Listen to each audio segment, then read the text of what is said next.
everybody? Happy Monday. Welcome to the show. It is time to head back to the window with Scott. And Scott, I am Scott. I'm Scott Steehn, lead handicapper at winnersandwiners.com. And I'm your co-host, Scott Reichel, senior handicapper over winnersandwiners.com. And together, we make up Winners and Winers. We make up Winners and Winers Radio. We make up heading back to the window. We're happy to be here on Monday. Welcome aboard, everybody. Hope everybody had a good and profitable weekend. Scott, did you have a good and or profitable weekend? It was technically profitable, but it was pretty close to breaking even. I won my play of the day on Friday night. Then I was up, I remember the order. I was up 0.1 units on Saturday, and then I lost 0.1 units on Sunday. So technically, I made about 0.9 units on air. I had a good weekend through drive props, etc. But as for the actual YouTube stuff, technically I was profitable. You? Grind. Hey, I got to give a shout out to Michelle. She was first today. I assume she. It could be, Michelle could be a man's name as well, but I'm assuming female. So we'll find out one way or another. I'm an old man, Scott. I assume things, and you really can't do that anymore. But it's a hard habit to break. So as far as my profitability this weekend, Saturday was okay. We had such high hopes, but we got one of the bad beats. We would have been profitable on our play of the day, and it was one of those days where you there's like one play that went wrong. All the ones you lean, they all come in. Oh, and all the ones you're excited about, you're getting behind, they shit the bed. So yeah, I've had better. I got to be honest, man. I'm having a terrible football season. Personally, I'm about even. But as far as my best plays, the stuff I've thrown out there on YouTube, as far as premium stuff goes, it's not been good. Not been good. My worst season as an NFL and college football. College has been okay. Definitely my worst season is NFL better, without question. Well, on the bright side, at least we went 6-0 on the college football show. That's true. You and I did go 6-0. We each hit our 3 picks. And all I know about that, buddy, you go 3-0. That ain't good enough. You're still going to do losers wonk this week. Yeah, but I'll improve the record. It could have been worse because at least I maintained my lead over you. Absolutely. Michelle is always tuning in for the best plays on YouTube at work. That's good use of work time. I highly recommend that. I highly approve. Nathan Cernan talking about the Kansas Jayhawks couldn't cover a spread against Tarleton State. The issue that you have with a lot of these teams when they're playing against the bottom feeders, I'm sure most people don't know who Tarleton is. It's usually the first half, which is why some second half plays or some live lines might pay off in those. Kansas looked completely disinterested for about the first 10, 15 minutes. And then after that, they decided, we got to kill this team. And they absolutely just turned it up. But that's usually what you'll notice. If you're betting on some big favorites and they don't cover, they usually kill them in the second half anyway. It's always the first 10, 15 minutes of the half where they're just playing with their food. Yep, absolutely true. T-Train said, best weekend of my fall season by far, 7-1. Hey, nobody likes to show off, man. Congratulations, Tony. I'm always glad. I'm not one of these guys that gets pissed when other people are winning when I'm not winning. I'm happy. I'm like, fuck, somebody's taking money from these people. That's good. That's good. Well, I know last year for college basketball, I'm still getting the hang of it. I know last year absolutely crushed it, but I'm taking my time with this. Lost a play on Sunday with that. It's a terrible feeling in any sport where you completely handicap one team correctly and the other team does nothing. Had the over in the Yale Seton Hall game. I said one team would get to 80. Seton Hall got to exactly 80, but Yale scored 44 points. So that's how you lose a total. But when you handicap one side right and the other team goes 4 for 30 from 3, there's some of it out of your control. You know what I mean? Yep, absolutely. T-Train says Penn State was his loser. Ironically, the only college game I hit as far as my premiums go. Yeah, and we had that the other day with the under that we took when that number was just terrible. We said one team would be lucky to get to 60, and it landed one team hit 60. That was it. Bien trabajo. Welcome aboard, my friend. By the way, who else am I not said? Nathan's here. He's listening at work. Excellent. Again, we highly approve. How do you feel about Uwe Pui today, Scott? Well, they play against Denver. Both teams aren't very good. I don't know what to think of IUPUI, though, because Evansville, I kept tabs on over the weekend. They lost again. It felt like they scored 10 points in the entire first half. That offense might be one of the worst offenses in the entire country. They're a bad offense, but at least they go slow. Correct. So they're a perfect under team. But the point is, Evansville still beat that IUPUI team by double digits. Right. So I definitely don't want to lay with IUPUI, but Denver's been terrible for years. Yep. It's really a tough call, but I'm going to stay away on that one. That Evansville team, though, keep an eye on those totals because they should be in the 120s minimum. And they might not even get to 100 in half their games. Yep. Nathan Stern said Buccaneers completely ruined my weekend as well. Yep, we had them the second leg of a teaser that we were geniuses on because we teased the Colts and they ended up not covering, but covering the tease. And NFL teams off the bye this year, useless. I don't really know what they're doing with their buys, but they got to change it up. No, I don't know. Hey, let's get to it, man. We got a lot to talk about today, and let's get rolling here with the Monday edition. Let's find out, besides me, who took it in the shorts, who thought they had a winner right up until the last minute in today's edition of Call the Cops. All right, man, that's loud. I had my headphones cranked up. I thought I was getting pulled over right there, Scott, and brought back some memories. Hey, let's go back to Friday. Remember Friday? Good times. Boise State -14 against Wyoming. Oh, I was away from this. I had the under in this game, so I didn't care, but this was brutal. You know it's bad when we throw in a Friday game with the weekend. That's how you know it's bad. And especially a weekend where there was a ton of bad beats. They led by 17 with 16 seconds left in the fourth quarter. Wyoming had 3rd and 9 at its own 26-yard line. By the way, it made me look like an idiot because I said Wyoming wouldn't throw for 100 yards. Up until that point, they had like 60. Mm-hmm. And then they completed a 74-yard touchdown pass. Boise State, they win by 10. If you had Wyoming plus the 14, congratulations. But if you had Boise State minus the 2 touchdowns, call the cops. And looking at college football on Saturday, if you had Tulane +3 against Tulsa, tie game, 4 seconds left. Tulane has the ball. Chip shot 26-yard field goal to win the game. Play the song. They missed it. Oh, God. Goes to overtime. You don't want the dog in overtime. No. Tulane lost by 7. Brutal. Scott, if you were one of my followers and you saw my video, you found out that I liked the Arizona State Sun Devils to cover 5.5 against Washington. For most of that game, you were cursing my name because the Sun Devils were not covering that number. However, late in the game, holy shit, my fortunes are going to turn around, Scott. They got the miracle pick 6. They cover. Here we go, baby. All you got to do is the Huskies, just let them run out the clock. Nope. They let the Huskies go 63 yards, 3 plays, aided by an unsportsmanlike conduct penalty and a timeout that was taken with 15 seconds left to allow the Huskies to reset because, and who took that timeout? Oh, Arizona State did. Injury. If you had Arizona State -5.5, I don't know what to say to you, folks. Call the cops. And looking at the Sunday NFL card, if you had the Titans -3 against the Saints, they led by 8 with less than 2 minutes to go. Trevor Siemian, clutch, led his team to a touchdown drive to cut it to 2 with about 1:15 left.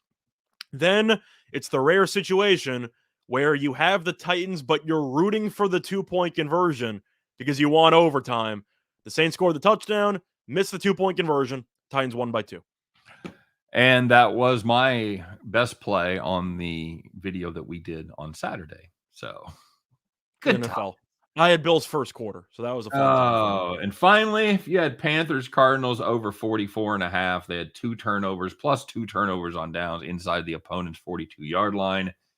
The game lands exactly 44. God damn. That's bad. Oh, bad. That's bad. All right. Well, hey, we need a little palate cleanser. Here's the good news for today, guys. And hopefully we're on this side of the aisle for a lot of them. Let's find out who had their lazy ass sitting in the rocking chair. So the first one was between Mississippi State and Auburn. If you had the over 50.5, you had 38 points at halftime. And you know a game that Mike Leach is involved in, they're not going to stay at 38. Game landed 77. Yep. Barry says needs to ride to the Suns tonight, by the way. Welcome, Barry. That was our silver medalist for the Bet the For the farm Bet play. the Farm play? Yeah. Yeah. So obviously we're big fans of that. Son, I think we're bigger fans of fading New Orleans at this point. But, another one from Saturday. If you had Middle Tennessee State -10 against FIU. FIU. They led by 31 at halftime. They won by 40, even taking their foot off the gas a little bit there second half. It didn't matter. MTSU. Congratulations, you were in the rocket chair. And looking at NFL Sunday, if you had the Cowboys -8.5 against the Falcons, they led 36-3 at halftime, and they won the game by 40 points. Who'd you have in that game, Scott? I had Dak Prescott on my fantasy team. Went Who'd pretty you, well. Who'd you take on the show? I don't remember. I linked to the Falcons. Just because I didn't think the Cowboys should be laying that many points. But Atlanta, I know, is a terrible team. I don't know why they went for it on 4th and 7 in the first quarter. Yep. Especially when I have Younghoe Koo as the kicker. I would have loved those 4.9 fantasy points for the kick. But Cowboys killed that team. The Falcons, I said going into the year, we're going to be a terrible football team. They are really, really bad. Not good. They've kind of teased us a little bit with a couple of slightly above average performances or average performances. But they blew games in the fourth quarter before coming back in both situations. Yep. So they're a bad team. There's not really much else to say. Absolutely true. Let's finish it up with the Seahawks Packers. God, that's the put a bullet in my head game of the week right there. It was 3-0 at halftime, and there was an absolute offensive explosion in the second half as the game landed 17-0 Packers, and that took a touchdown in the last 2 minutes of the game there. Let's ask, what was the total in that game again?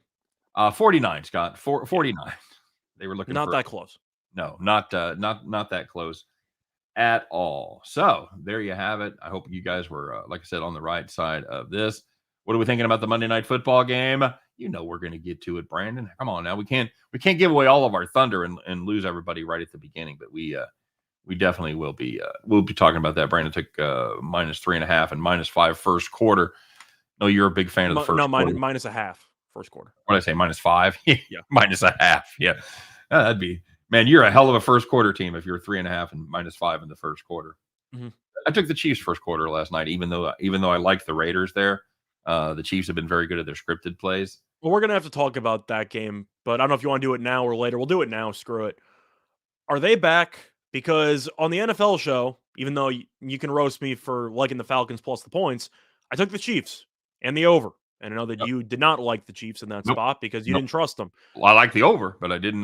Yeah, I think the Raiders are a bad team. We both faded our favorite teams. And I've been against the Raiders for a while. I ignored the hot start because even with Gruden, they had hot starts basically every year, and they'd fall apart around November, December. So I'm not exactly surprised they're falling apart. It wasn't even just the offensive execution because, yes, you had the jump ball that the running back catches and mosses somebody, and that was crazy in itself. Yep. The Chiefs just looked really, really good. Yeah. And the Raiders had no answers the entire night. Now, the Raiders defense, not very good. We're aware of that. But it seems like Kansas City just looked more fluid. And I feel like that's a good sign of things to come. Well, and I'll tell you, Scott, we talked about this. This Chiefs offense is predicated on whether or not you can get Mahomes uncomfortable and get him out of the pocket and seal the outside, not let him just kind of slide to the right or left. The Raiders, I thought, with a very good defensive front, they don't blitz. I thought they would be able to do that, and for the most part, the Raiders the pass rush was kept in check. Mahomes had time; he had time to look downfield, he had time to go through his progressions, and that made all the difference in the world. I thought they came out with a good game plan, and they were able to stick with it and execute it because the defense played pretty well. Yeah, it was fine, but all I of a think sudden this Chiefs defense given up less than 20 points a game in their last 5 games or so. A reason why I like the Chiefs also, which is why I kind of said that I like the over. I'm looking at the Chiefs in a dome in Vegas, and since weather is not a factor at all, I thought he'd play well. The issue is when you're talking about the actual return to Arrowhead in the winter when it's freezing cold. Is the offense going to look as good as it did last night? Probably not, but as long as it looks even 65% of what it looked like yesterday, that'll win you a lot of games. Absolutely true. Slot Fever wants to know if anybody bet on the 51-point spread on Saturday with the New Mexico Well, State game against Alabama. I got a story on that. We did. We both had a New Mexico State plus 51.5, which did not work out. However, I did slam the live line of 66.5, which is one of the 66.5. dumbest live lines I've ever seen.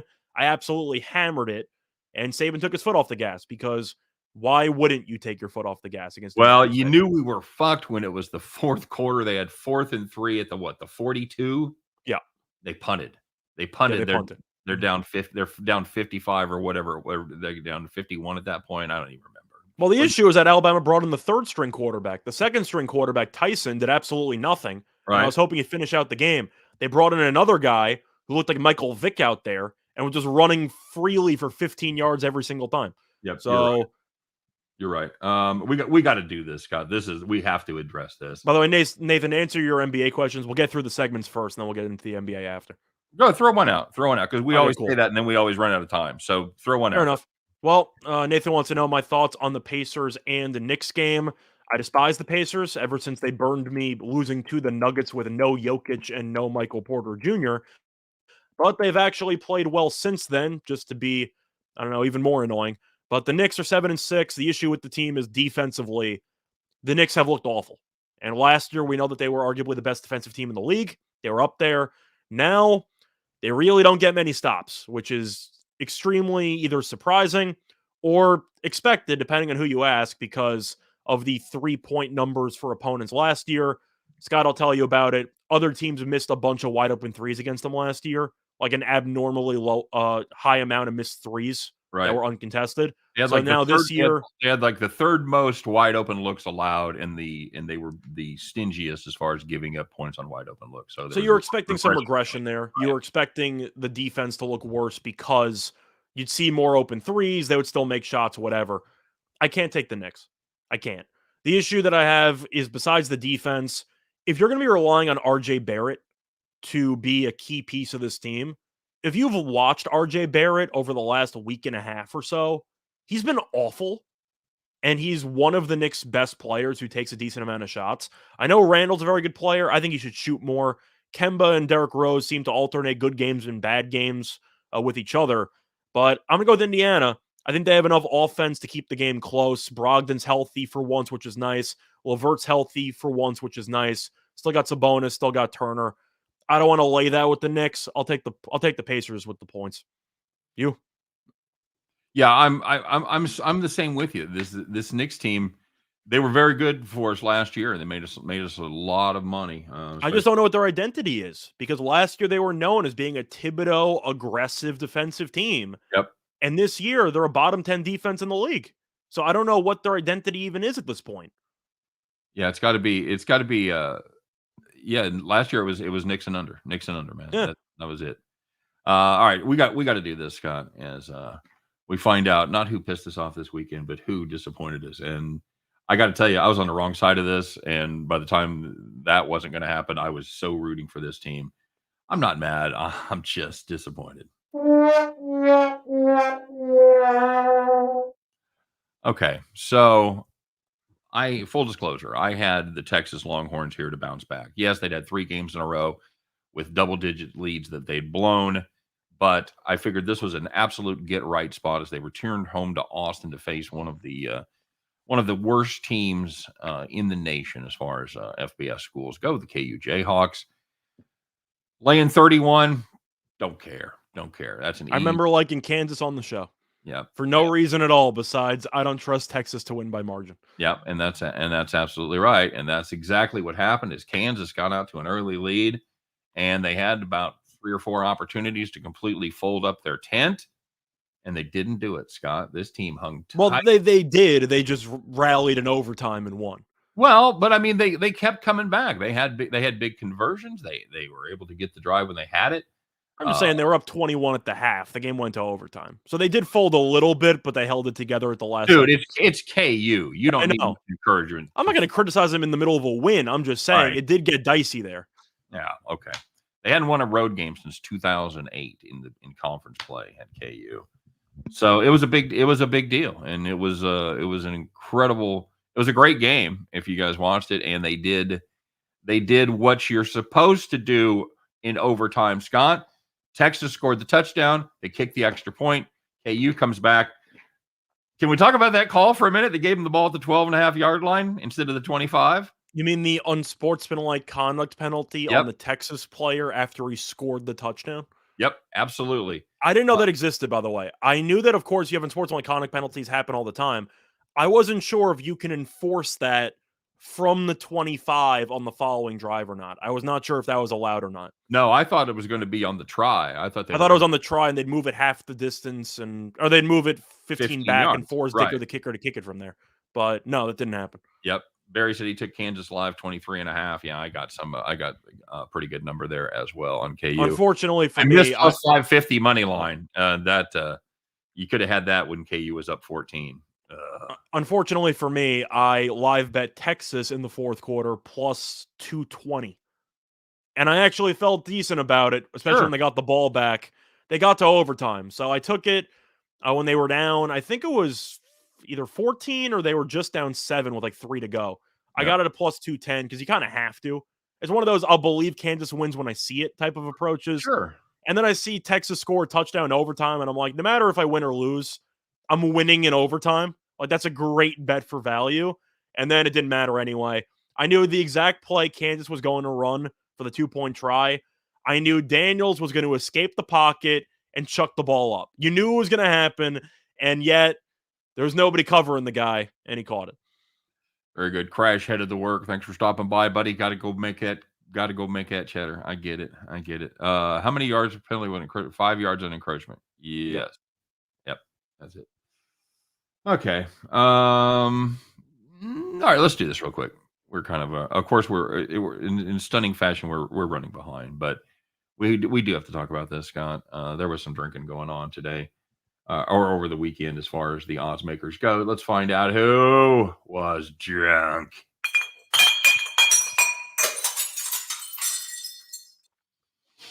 What you got, buddy? So this was a college football game that I know both of us loved this actual total for. I don't know if any of us actually bet it, but we had it. It was Purdue and Ohio State. We said we liked the over in that game at about 63.5. Can I interest you in 62 points? Oh, so close. In the first quarter. Oh! I mean, first half, sorry. That's still good. That's still good. I think there were 28 points in the first quarter. I like but anyway, you had 62 at the half. Game landed 90.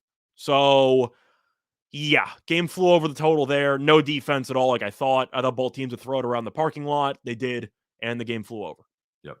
By the way, Ninja, to answer your question, the reason why the Chiefs got the 4 yards for the encroachment, if you're within a certain distance to the actual end zone, it does not become 5 yards. It's half the distance to the goal. If you're inside, they moved that half the distance to the goal. If you're inside double the penalty amount, it's going to be half the distance. So the Chiefs, of course, were inside the 10. It was encroachment. So they moved it half the distance to where they were to the end zone. Now, the exception that I like, Scott, that they've done with pass interference in college, it's 15 yards from wherever. I like it. Like if you're at the 20, pass interference at the 2-yard line or whatever, you're going 15 yards. You're not going half the distance. So I like that. I think that's good. Yeah. Okay. So there you go. What do you want to start with? You want to start with you got anything else to say about the game last night as far as the Chiefs go? The main thing I got to say is that the Chiefs. You think they're back? I think that the rest of the AFC is extremely weak. And right now, the Chargers seem to be in the middle of some midseason slumps. So they're favorites to win the division again. Would you bet them to win the division at this point? Or do you think it's still too risky? No, I think, well, I don't know what the price is. I'm assuming they're back to minus 140 or so. Let me see what they are. I'll tell you what, it's definitely lower than it was preseason. Yep. And Barry, you're absolutely right. PI is much more punishing in the NFL than it is in college. I hate it. You just chuck it up there, and any half contact, the ref makes a judgment call at 70 yards. Unless it's right before the half or right before the end of the game. Then anything goes. You can just throw them to the ground. Doesn't fucking matter. Have you ever seen a PI called on a Hail Mary at the goal line? Once. Once? The Lions Stafford game against the Browns, where he like completely broke his collarbone or like he broke his non-throwing hand.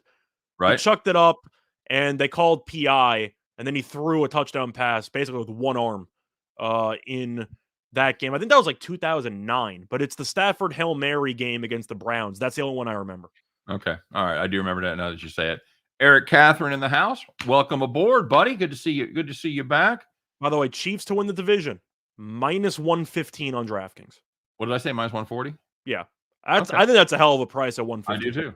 I do too. I think there's value. I think there's value there. Yeah, I don't see anybody in the West that scares me. I mean, yeah, the Chargers beat the shit out of the Chiefs, and but I don't think if that team that showed up last night, if that's the real Chiefs that are going to be playing going forward, Chargers aren't going to beat that team. I Sorry. think it's a mix of the fact that even though the offense has looked worse, the defense has looked significantly better than it did to start the year. So if the offense can even regain, as I said before, 65% or 70% of its capability, this team should still back into around, I don't know, 10, 11 wins, which might be Yep. enough to win the division anyway. Yep. Timothy Lindsay in the house. Jermelkimon is in the house as well. Boston -3, Bulls -1, Mavs under 209. I can get behind the Bulls. I'll play the Mavs with you, Scott. Boston, I've got questions. Boston, I think, is tricky because it's one of those games which is the most difficult spot for betting, in my opinion, which is the immediate back to back in the NBA. You have two teams who just played against each other. Now they play against each other again. And the first game, the Cavs won. It came down to the wire. Schroeder missed a game tying jumper at the buzzer. But that defense in that game by both teams was magnificent. It was fantastic, which is why the total in this game is very amusing. You have a total of a 199, a total below 200 in the NBA, which I love because I think that it's really indicative of what we've seen in the NBA this season when it comes to officiating. You can make an argument Boston should bounce back after losing the first time. From what I noticed, usually when teams play each other back to back, either in hockey or in the NBA, they usually split. That's at least what I've noticed. Have you noticed the same thing? Mm-hmm. Yeah, I would lean to yeah. pretty small sample size so far, but that does Yeah. appear to be the case. Yes. So they usually split. So I'd lean to Boston. Do I want to lay 3 with Boston? No. The play that I am curious about is the total because these teams defensively are really good. But can you really live with yourself taking an under 200 in an NBA regular season game? I don't know. You You? know, yeah, I think to me that total should not be lower than the Dallas Denver game. And I mean, just because of the way Denver has played as far Well, as their Denver at home has been insane defensively. Of course, the road numbers, they've been fine. They clearly haven't been as good defensively on the road as they have at home. I think that game should be low scoring. They played earlier this season. I think Dallas scored 75 points in that game. So I Mhm. do like the under in that one as well. But do you think you'll see more offense since both teams know what to expect from each other defensively? Or do you think you'll see even less points because both teams know the offensive sets of the other team? Yeah, that's absolutely the question. So I'd actually like to see numbers on that, Scott. I'd like to see somebody that's put together because they just started doing that really last year. Yeah, for pure selective recall, I'm pretty sure the second game has more points than the first game, but that's pure selective recall for me. Okay. I think that game's the toughest one to bet. I'm staying away from that Celtics Cavaliers game. I'm rooting for the Cavaliers. I think they're just a fun team. I like rooting for the young up and coming team that nobody really thought much of, but is actually pretty good. Mobley and Allen together, elite front court defense. That's a tremendous rim protection unit. Yeah, it is. Good to see good to see Brownsbacker in the house, by the way. I know he's been here for a while and I haven't said anything. So welcome aboard, bud. Tough weekend for Brownsbackers. I don't know what that it's a world gone mad, Scott. That's all I can say. I know we both liked we both like some plays that worked out over the weekend, but this one for Monday, if you're betting Boston Cavs, expect pain. Whether it comes from you even winning the bet to seeing no points at all, I think that's going to be a pretty big sweat throughout the entire game, don't you think? Yep. Yep. Agreed. And Jermilky Man says Boston revenge game, and I think there's something to that. I think that's what I said. yeah. Usually, when you lose the first game, you win the second game, from what I can recall. I think an immediate a revenge spot like that is more relevant than some revenge stats you'll see. Like they beat them back in November, so now in March it's a revenge game. I don't necessarily buy that. I'll say statute of limitations 2 weeks. Yeah, but a Saturday night to Monday night revenge game, yeah, I'll buy that. In the same arena, no travel involved in between. Yeah, I think they're going to be ready for it. When your arm still hurts, you know, when you still got that bruise on the side of your head from fucking Saturday night, yeah, absolutely. Wizards and Sun going to the next day. Yeah, I don't. You can't really argue with that. I mean, I haven't seen a lot of people talking about the NFL game as far as that goes, and I know we'll get to it, but because the NFL game has one of the weirdest lines I've seen all year. But to just look at those two games that were mentioned by Barry, yep, I got the Wizards -4.5. I'm sorry I didn't reinvent the wheel. I'm fading the Pelicans. So sorry, I really had a eureka moment and faded the worst team in the league. The Suns are very close to my second pick.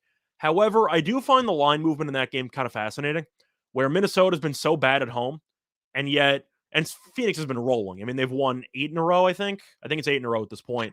They're playing a back-to-back. They killed Houston yesterday. So maybe it's the back-to-back angle, but I did see money coming in on Minnesota last night. It seems like now the public's starting to catch up and betting on Phoenix.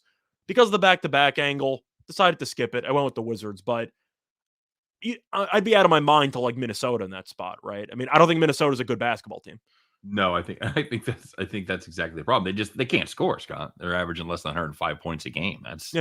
And Towns, people keep telling me he's the guy, and I still think he might get traded soon. If he's really this big superstar player, then why do I feel like he doesn't get the ball ever? I get that you can argue the offense maybe isn't run around him. It's supposed to focus more on Anthony Edwards. If you're the best player, demand the damn basketball. Get the rock. Tell the coach, listen, I'm the best player. Give me the ball. Yeah. Towns should average at least 26 and 12. Yeah. And he just doesn't average that. It's ridiculous. Eric Nesbitt said hitting the dab pen. No, but it's just nicotine. My God. It'd be a very different day for me if this was an actual dab pen. It'd be a very different show as well. Kings Pistons, Bulls Lakers. Scott? I'm going to go with the Pistons. Bit of a hot take there. I'm going to go with the Pistons in the spot because Sacramento, we know defensively they got issues. We know that Luke Walton is a coach that should have been fired maybe, 3 years ago, but he's still there. Detroit offensively was the worst offensive team in arguably 50 years before their last game. Then they actually played really well against Toronto over the weekend and scored 110 plus. So I'm hoping that the offense maybe was just so bad in the first portion of the year that they literally cannot be any worse, or they cannot sustain that level of ineptitude. I think they'll look better offensively moving forward. But Detroit at home has battled. They've battled against some decent teams. And Sacramento defensively is a mess. I think Detroit has some value there at +4.5.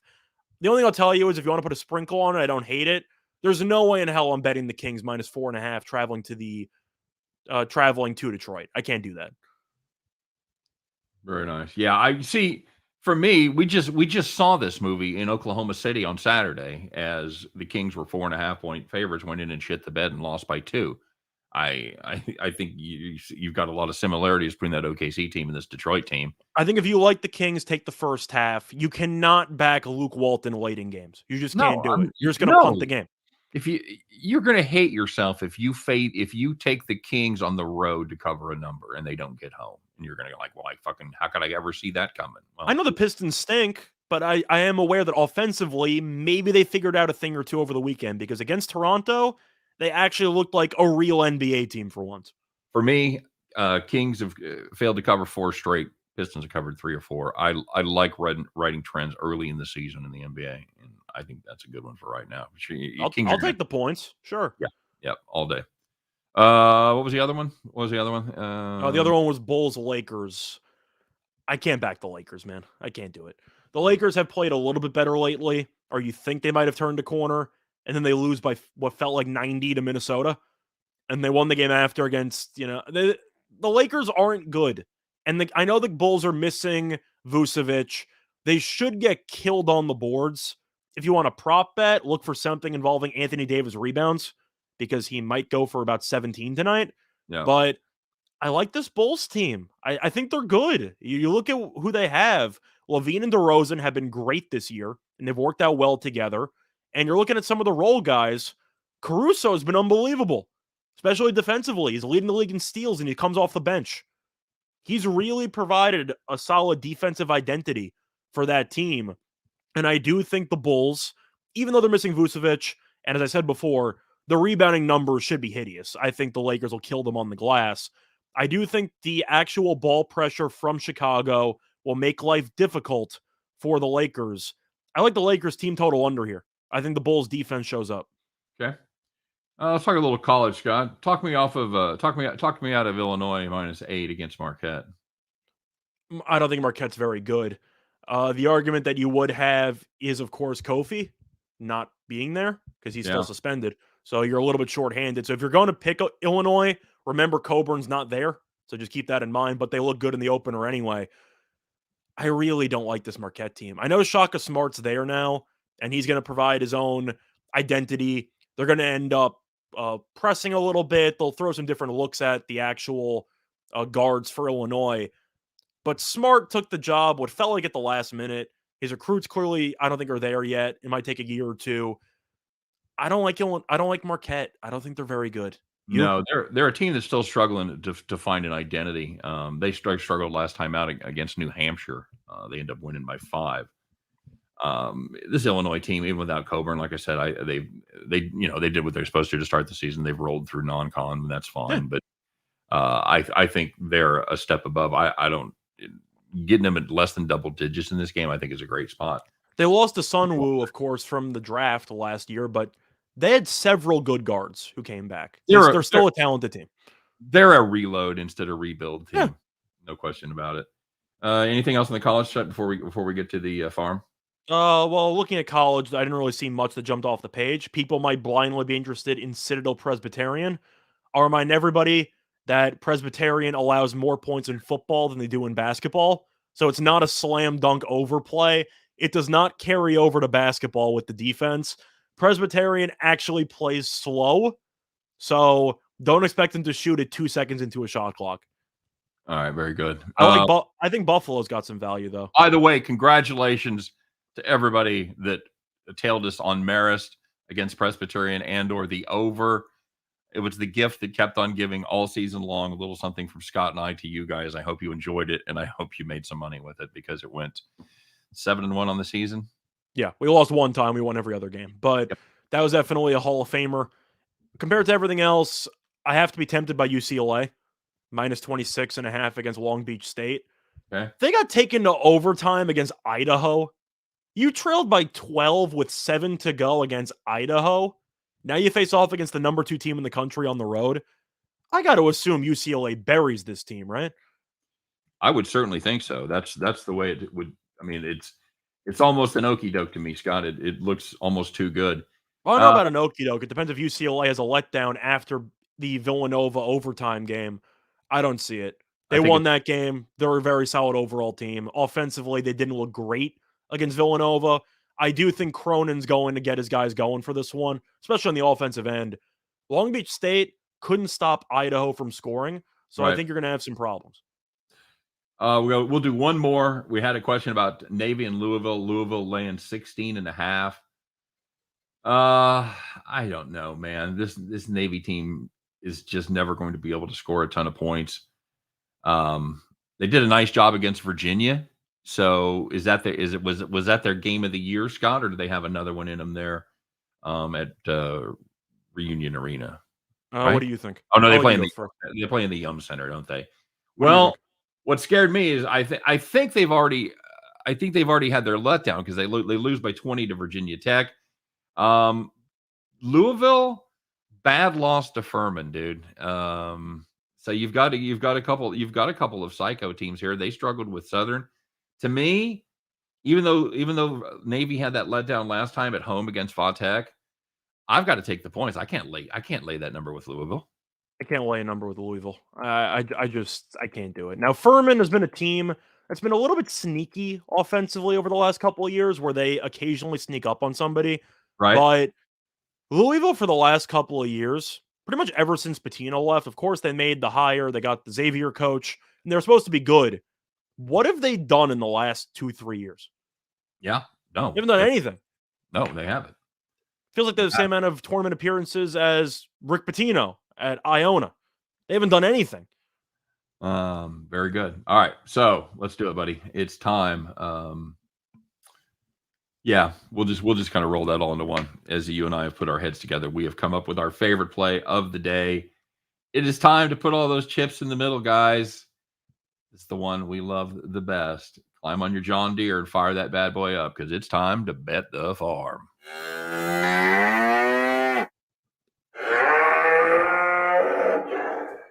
All right, Scott. Well, we took a not a tough beat, but we did take a beat on Friday with our fading Alabama play. Didn't work out for us, but we've got the first half went exactly the way that we thought it was going to. Right? We just hoped they would actually score a touchdown. Yep. We just needed. That's all we needed. Just needed a touchdown out of them. As far as this game tonight, that's where our play is from. Scott, you got a thought on the side?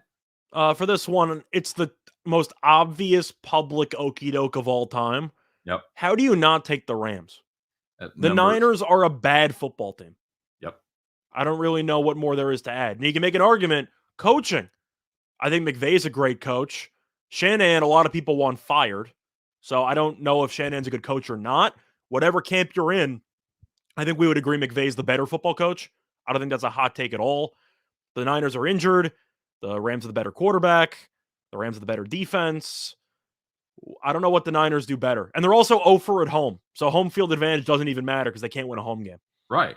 Yeah, that's they've covered just two out of their 8 games. They haven't been closer than a touchdown to anybody that has a winning record. I got nothing. Somebody in the comment section talk me out of the Rams here, guys. Okay. All right. Yeah, all I know is that if you want to gamble on Garoppolo against Matt Stafford can be terrible in prime time. We've seen it before, but Garoppolo especially has looked really, really bad in a lot of games. And you look at the stats at the end and say, those stats aren't that bad. And then you compare the first half numbers to garbage time numbers, and you realize how bad Garoppolo has actually been this year. He has not been good. And that'll take us into this, Scott. It's you today, buddy. So for Bet the Farm, we're taking a player prop. We like Jimmy Garoppolo to throw an interception at -115 on DraftKings. Jimmy G has thrown at least one interception in 4 of his last 5 games. The Rams, we know the pass rush is solid. We know the secondary is very good. The Rams force 1.3 interceptions per game, which is the 4th most in the league. And historically, Jimmy G has been awful against the Rams. He's played 4 games against them in his career, and he has thrown 5 interceptions. So if you're going to give me -115 for a guy who should be running for his life the entire game, which is bad because Garoppolo can't really run against this secondary, and if you think the Rams blow it open, you should see a lot of pass attempts from behind by Garoppolo. This number seems too low to me. I think it should be closer to 130. I'll take -115 to the bank. All day, every day. This is a San Francisco fan base that is just waiting patiently, or not so patiently, for Trey Lance to be NFL ready. Some think he already is. Jimmy G, his days are numbered, and this is a very good Rams pass rush. Obviously, very good secondary. I wouldn't be surprised to see him throw more than 1 pick, but I think over a half, I think that's a very fine play at -115 there on DK. Yep, I agree. All right, there you go, guys. And that is going to do it for us here today. We appreciate, as always, everybody stopping by. Ted Piano, good to see him. R. Rivera, always reminding everybody, because I forget, smash that like button. Hit the damn like button. Subscribe, rate, comment, all that good stuff. You guys are the best. Have a great day. Thanks for hanging. And we'll see you tomorrow on Heading Back to the Window with Scott and Scott. Take care, everybody.